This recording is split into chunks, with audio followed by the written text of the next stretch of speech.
when you're looking at putting Jabari in the game, dozen, 15 plays, is there a specific trigger when you're putting him in, or did you guys know what downs he might go in on, or because it seems like you got to do that quickly to Yeah, there are plays where I want that he needs to be in the game for me to call him, and those were plays that we wanted to get to early. I think you saw they had played New Mexico the week before. I don't know if you guys had done your film study, but Yes. New Mexico had done some good stuff in the quarterback run game. So we saw an opportunity there. Usually with athletic quarterbacks, you're going to either make them more aggressive or chill them out. So you can glean some from that. And, it wasn't like he's going to go in on this drive or this drive. It was when we get to those calls, we're going to put him in. That's how we practiced it during the week, kind of transitioned him that way. It was just kind of part of the game plan. So Ben kind of knew when things were. It has been that way in practice all week. Yeah. Is this something you can continue to do, or is it just a game-specific situation? We can, and it'll be game specific. Yeah, both. I don't think it's. I don't want to tell the other teams what we're going to do, but I think we have the ability to do either.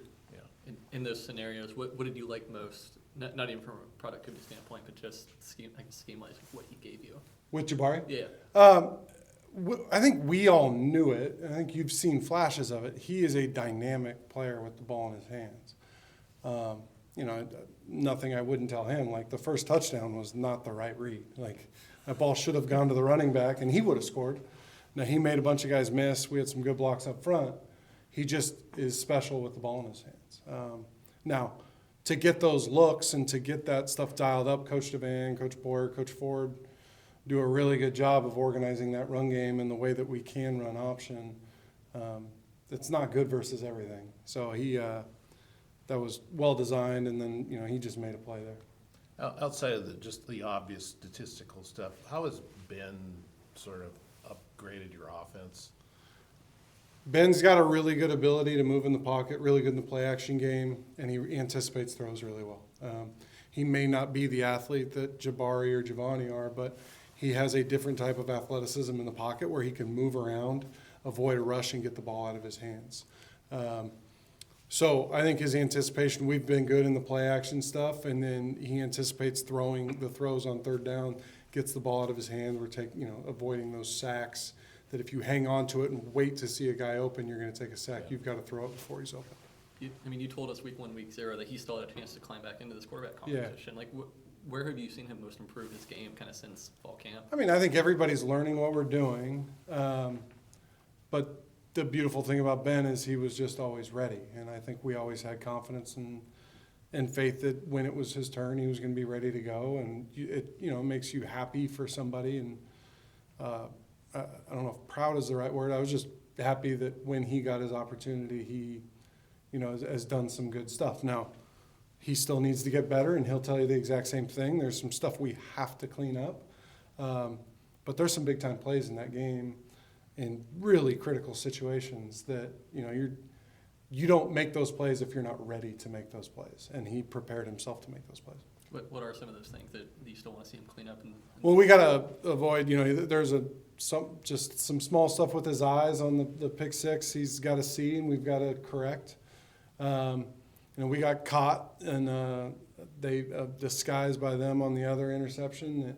I'd like to see him just throw it to a different spot, but those are probably the main things. I think there's a couple deals that he can fix in the run game that nobody else in the stadium's really going to notice. But he did a nice job. We spent most of our time talking about Boise State, talking about their offense and Yeah. the running game. From your perspective, when you look at the Boise State defense, what do you see? They're big, stout. They're really good players, and I think they have a really good scheme. They create challenges for an offense. That makes for late nights and a lot of discussion and communication amongst the coaching staff. But good players, good scheme, that's a pretty good recipe. So I think they're a pretty good or a really good unit, one of the best units we've probably played this year. Darius had his first touchdown on what do you think that meant to him to get in the mix on something like that in a game you guys won? Yeah, I mean, I think it was good for him keep getting him more and more involved. I wish we would have put the ball a little bit higher and made it a little bit easier for him to catch. But I'm happy for him. He's, obviously we didn't have him early in the year, getting him more and more involved. I need to continue to find ways to get him the rock. He's obviously a big, talented player. How much does that set a guy back not to go through spring and he didn't go through a lot of the fall even, and he didn't really get in the mix until. I don't think it was necessarily. I think it was more just injuries. Like, he knew what we were doing. He had been involved in fall camp. We just couldn't keep him healthy. But the talent you always knew was there. He's a really smart football player. That's always been there. That's never been a question. It's just, you got to play in it. You got to do it, and so kind of bringing him along that way has been important. What's sort of your philosophy on possession time, and how important does it make it in a game like this where they're running back and bleed the clock? Don't have one. Like, we're gonna do. I would be more than happy if we had 14 plays in a game and every single one of them was a touchdown and we possessed the ball for 3 minutes. Like, I just want to score. It's how many drives do you get and how many points do you have, and that's it. And so if it takes us 17 plays, it'll take us 17 plays. I think we've talked about that in here before. Like, I don't want it to be that way all the time. The longer you're on the field, the higher the chances that a sack, a penalty, something negative could happen. But whatever it takes to score, like, it's just points. At the end of the day, all that really matters is the points. And so the time of possession doesn't matter unless there's points involved. But playing against a guy like Genty, is there some importance of just sort of playing keep away? No. Keeping them off the field? No, not as long as we score points. It doesn't matter. Like, we just need to score. If we score, they don't get extra points for time of possession. But we need to find ways to score the football. Like, it's just, I didn't want to go 3 and out. Like, that sucked. That was not my plan. Like, you have to get first downs. You have to create explosive plays. We will call plays that we think work, and every play is. We're not going to have a bunch of plays that are all designed to get 4 yards so that we can keep getting first downs. Like, we need to create explosives. We need to create explosives in the run game. So I'm not thinking about that. It's not like Coach Bray's like, hey, you got to possess the football. You got to hold on to it. Like, but he will say to me, you got to score points, and that's where it stops. The offense on Saturday, it looked like a completely different team than against Air Force. Yeah. Not schematically or anything, just from the terms of belief. Mm-hmm. The team coming out believing that what had been happening, against the last couple of games wasn't going to happen again this Sunday or this Saturday. How do you do that? How do you get them on the field believing that we got shut out last week, but that's got nothing to do with this week? Yeah, I never had any doubt in my mind on these guys. Like, they come to work.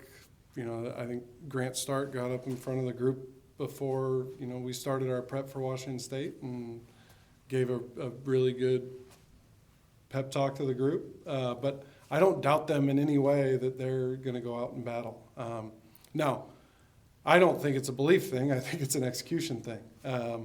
We had to execute better. We did not execute against Air Force. We executed better last week. It's funny that there's a real correlation between execution and points. So we got to find ways to execute and understand what we're doing and have a really good idea of what that game plan is and execute. All right, guys. Appreciate you.